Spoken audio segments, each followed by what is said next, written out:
Okey, kita akan sambung dalam bab 2 respirasi unit 2.2 tentang pergerakan dan pertukaran gas di dalam badan manusia. Proses pergerakan zarah seperti molekul oksigen dan karbon dioksida dari kawasan yang berkepekatan tinggi ke kawasan berkepekatan rendah berlaku di dalam alveolus. Proses tersebut dinamakan proses resapan. Proses resapan ialah proses pergerakan molekul dari kepekatan tinggi ke kawasan berkepekatan rendah.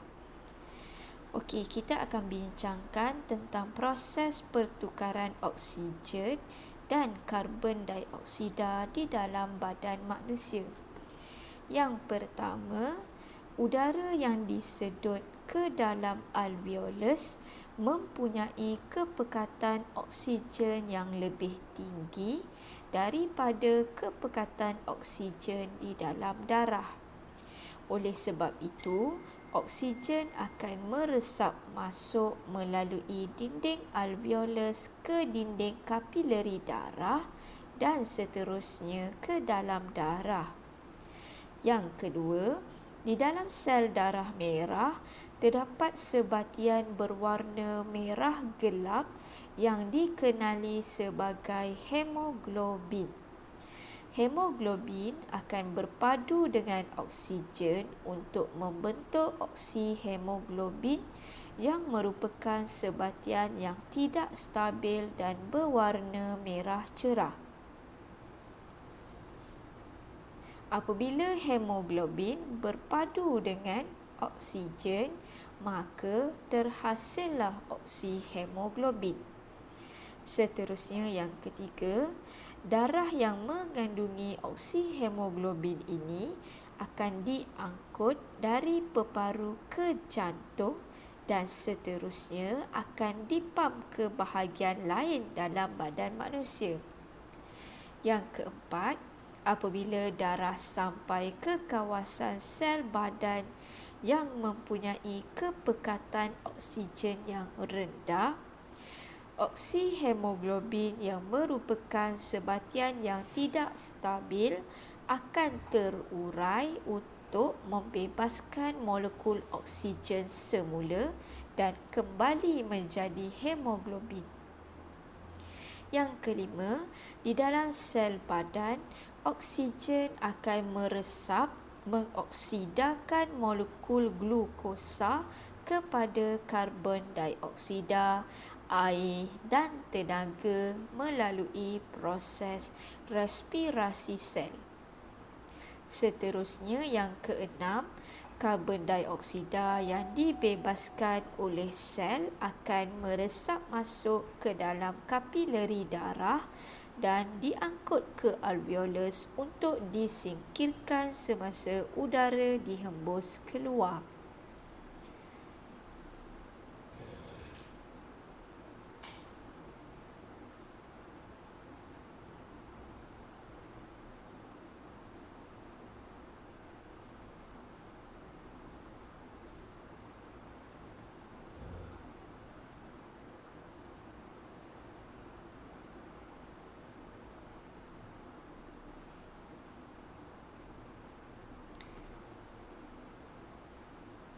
Seterusnya, kita akan belajar tentang kepentingan adaptasi struktur alveolus. Adaptasi struktur alveolus telah meningkatkan kecekapan dan akan memaksimumkan pertukaran gas di dalam badan manusia. Antara adaptasi struktur alveolus adalah yang pertama, luas permukaan alveolus. Luas permukaan alveolus iaitu peparu mempunyai berjuta-juta alveolus untuk meningkatkan luas permukaan resapan. Adaptasi yang kedua adalah jaringan kapileri yang meliputi alveolus. Alveolus diliputi oleh jaringan kapilari darah yang banyak untuk memudahkan proses pertukaran gas. Adaptasi ketiga adalah ketebalan dinding alveolus dan kapilari darah. Dinding alveolus dan kapilari darah adalah sangat nipis, iaitu setebal satu sel sahaja, supaya jarak resapan sel adalah pendek. Dan yang terakhir adalah kelembapan dinding alveolus. Alveolus mempunyai permukaan dalam yang lembap untuk memudahkan gas melarut dan meresap merentasi alveolus. Okey, unit seterusnya ialah unit 2.3 tentang kesihatan sistem respirasi manusia. Udara yang kita sedut semasa bernafas mungkin mengandungi bahan-bahan yang boleh memudaratkan sistem respirasi manusia.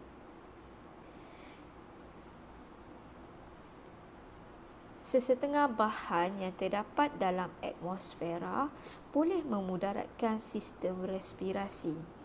Antara contoh bahan tersebut ialah gas-gas toksik hasil pembakaran bahan api fosil seperti sulfur dioksida, karbon monoksida dan nitrogen dioksida. Dan juga asap rokok yang mengandungi tar, metana dan nikotin.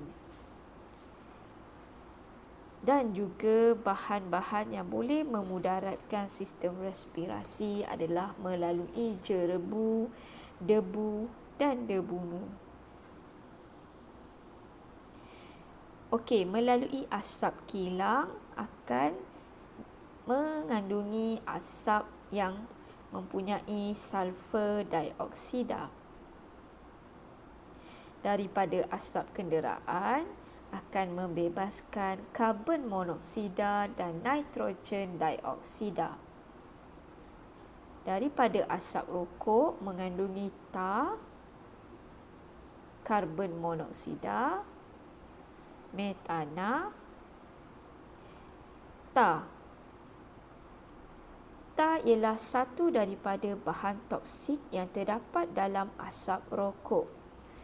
Tar rokok dalam udara sedutan akan melekat dan membunuh sel di dalam laluan pernafasan seperti toraks, pharynx, epiglottis, larynx, bronchus, bronchiole dan alveolus.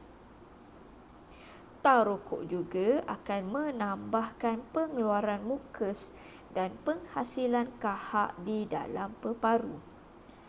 Tar juga akan mengurangkan kadar resapan oksigen.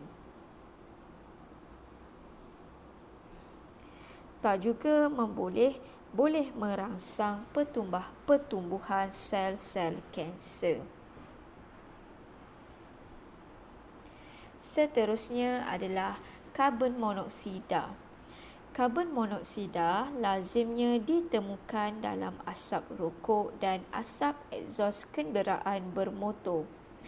Karbon monoksida ialah gas tanpa warna dan tidak berbau. Apabila karbon monoksida dan oksigen meresap dari alveolus ke dalam kapilari darah, karbon monoksida akan bergabung secara kimia dengan hemoglobin untuk membentuk karboksihemoglobin yang merupakan sebatian yang stabil. Hal ini akan menyebabkan pengurangan oksihemoglobin dalam darah yang mengangkut oksigen ke sel badan. Akibat kekurangan ini, sel badan tidak dapat menghasilkan jumlah tenaga yang diperlukan melalui respirasi sel. Contoh bahan yang akan memudaratkan sistem respirasi manusia yang ketiga adalah sulfur dioksida. Sulfur dioksida yang dibebaskan ke udara lazimnya dihasilkan oleh pembakaran arang batu dari stesen jana kuasa. Sulfur dioksida ialah gas yang tanpa warna dan bau dan mempunyai bau yang menyesakkan. Gas ini akan merengsa laluan pernafasan dan menyebabkan batuk, sukar bernafas, bronkitis dan kanser peparu. Seterusnya, bahan-bahan yang boleh memudaratkan sistem respirasi manusia adalah jerebu, debu dan debunga. Jerebu, debu dan debunga merupakan zarah pepejal yang sangat halus, ringan dan terampai dalam udara. Asap dari egsos kenderaan, pembakaran terbuka dan kebakaran hutan akan menghasilkan jerebu dan debu. Debunga pula ialah yang akan dibebaskan oleh enter ke dalam udara yang boleh dibawa angin ke suatu jarak yang jauh dan bergerak pada semua arah. Jerebu, debu dan debunga akan merengsa sistem respirasi dan boleh menyebabkan alahan. Jerebu, debu dan debunga juga boleh menyebabkan penyakit respiratory seperti asma. Okey, seterusnya kita akan belajar tentang penyakit-penyakit respiratory dan simptom-simptomnya. Antara penyakit respiratory adalah asma, bronkitis, emfisema dan kanser peparu. Okey, kita akan bincangkan penyakit yang pertama iaitu asma. Asma dirangsang oleh kehadiran debu, debunga, jerebu, asap rokok dan asap daripada egsos kenderaan bermotor, pembakaran terbuka dan kebakaran hutan. Antara simptom-simptom asma ialah sesak nafas, semput dan batuk.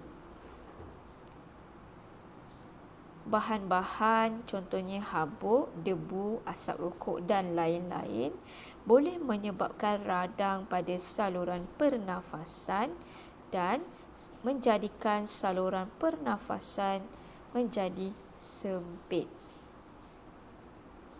Pesakit akan mengalami sesak nafas, batuk dan semput ekoran daripada salur pernafasan menjadi sempit. Seterusnya adalah bronkitis. Bronkitis ialah radang pada bronkus yang disebabkan oleh tar dan bahan perengsa dalam asap rokok. Radang bermaksud pembengkakan pada bronkus.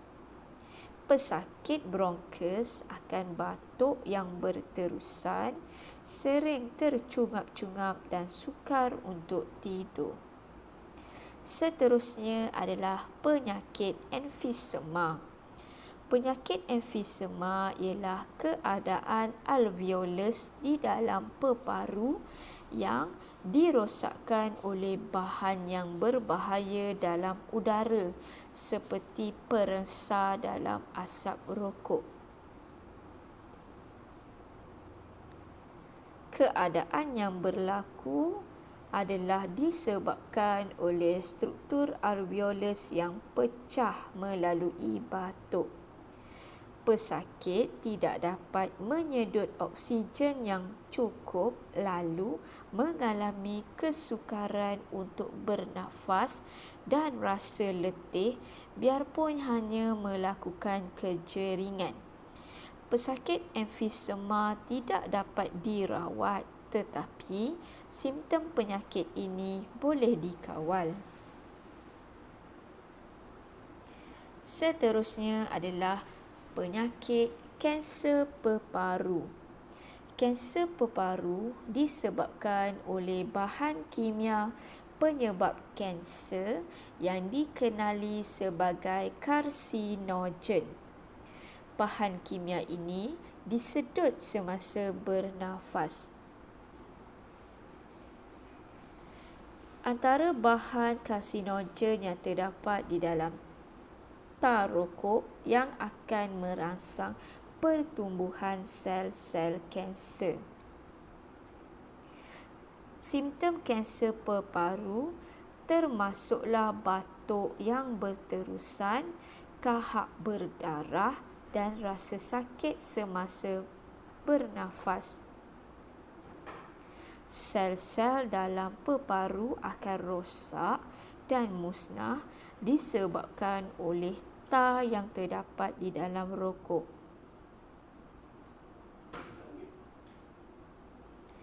Okey, seterusnya kita akan bincangkan tentang kesan merokok terhadap peparu. Merokok bukan sahaja memudaratkan sistem respirasi perokok, tetapi juga akan memudaratkan sistem respirasi orang lain yang berhampiran dengannya. Seseorang yang tidak merokok tetapi menyedut asap rokok dikenali sebagai perokok pasif. Kesan asap rokok yang memudaratkan sistem respirasi manusia bukan sahaja berlaku di dalam badan perokok, tetapi juga berlaku di dalam badan perokok pasif. Terdapat satu eksperimen yang kita boleh jalankan di makmal untuk mengkaji kesan merokok terhadap peparu. Di dalam eksperimen ini, kita menggunakan kapas dan juga larutan litmus ataupun larutan penunjuk hidrogen karbonat. Di akhir eksperimen ini, kapas putih setelah rokok dinyalakan, kapas putih akan bertukar hitam menunjukkan asap rokok mengandungi tar. Bacaan termometer yang diambil ketika rokok dipasang akan meningkat menunjukkan asap rokok mengandungi haba. Larutan penunjuk hidrogen karbonat pula akan bertukar daripada warna merah ke warna kuning menunjukkan asap rokok mengandungi asid. Okey, kita boleh rumuskan kesan asap rokok terhadap sistem respirasi manusia. Yang pertama adalah bahannya tar. Tar akan menebalkan permukaan alveolus, lalu kesannya akan mengurangkan kadar resapan gas. Bahan kedua adalah asid. Asid akan merensa saluran pernafasan dan kesannya saluran pernafasan menjadi sempit. Dan yang ketiga, haba. Haba di dalam asap rokok akan mengeringkan dinding alveolus, maka kesannya akan menyukarkan oksigen larut.